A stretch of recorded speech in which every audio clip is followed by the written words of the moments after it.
ചിക്കൻ്റെ ഗിസാഡ് എങ്ങനെയാണ് ഈസി ആയിട്ട് ക്ലീൻ ചെയ്യുന്നതെന്ന് നോക്കാം. അറിയാത്തവർക്ക് ഇത് ഭയങ്കര യൂസ്ഫുൾ ആയിരിക്കും. ചിക്കൻ പാർട്സ് ഫ്രഷായി വാങ്ങിയാൽ നമുക്ക് ഈ ഐറ്റം ഇങ്ങനെ തന്നെ കിട്ടാറുണ്ട്. അപ്പോൾ നമ്മൾ എങ്ങനെയാണ് അത് പൊട്ടാതെ, അതിൻ്റെ ഉള്ളിലത്തെ കോഴി കഴിച്ച ഫുഡൊന്നും പുറത്തേക്ക് വരാതെ പൊട്ടാതെ എങ്ങനെയാണ് ക്ലീൻ ചെയ്തെടുക്കുന്നത്, പറിച്ച് മാറ്റുന്നതെന്ന് നോക്കാം. ഇതൊരിക്കലും നടുകെ രണ്ടായി മുറിച്ചേക്കരുത്.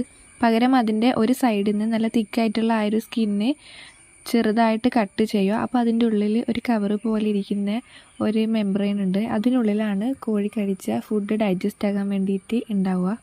ഉള്ളിലത്തെ ആ കവറ് പോലുള്ള പാർട്ട് പൊട്ടാതെ ഇതുപോലെ കെയർഫുള്ളായിട്ട് എടുത്താൽ കോഴിയുടെ ഫുഡൊന്നും പുറത്ത് വരാതെ, അതൊന്നും നമ്മളെ കയ്യിലാകാതെ നമുക്കിത് ഭയങ്കര ഈസി ആയിട്ട് അറപ്പൊന്നും ഇല്ലാതെ സാറ്റിസ്ഫൈഡ് ഇഷ്ടത്തോടെ ഇതുപോലെ ക്ലീൻ ചെയ്തെടുക്കാവുന്നതാണ്.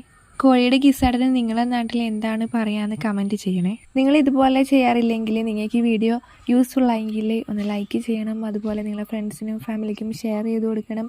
സബ്സ്ക്രൈബ് ചെയ്യാത്തവരാണെങ്കിൽ ചാനൽ ഒന്ന് സബ്സ്ക്രൈബ് ചെയ്ത് സപ്പോർട്ട് ചെയ്തേക്കണേ.